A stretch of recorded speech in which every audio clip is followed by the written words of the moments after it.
Planning to apply for LTC? रुको जरा, सबर करो। अगर ये गलत हुआ तो पूरा क्लेम रिजेक्ट हो सकता है।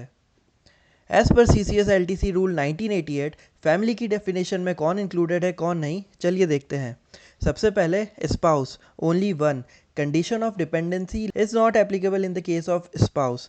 However, if there are two spouses, then they are eligible only when they are legally wedded with the permission of government. Second, children.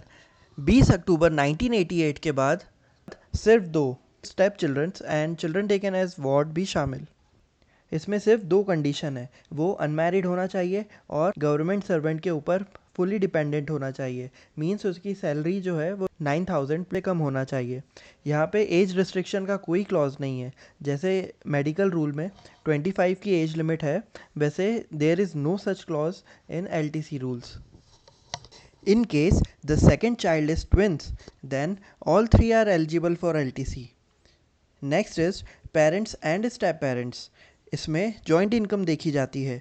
अगर joint income less than 9,000 है, then they are eligible. In TA rules, only stepmother was included. However, in LTC rule, both stepfather and stepmothers are eligible for LTC. Next है minor brother का केस. If he is unmarried and dependent, then he is eligible. इसमें ध्यान देने वाली बात यह है कि मेजर ब्रदर हो. In any case even disabled major brother is not included in the definition of family.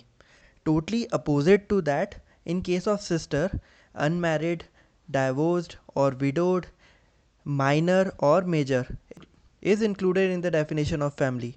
Only married sister is excluded. Similarly, in the case of daughters, unmarried, divorced or widowed, they are considered as dependent. ये थी definition of family as per CCS LTC rule 1988. In case you have liked this video, please subscribe and comment.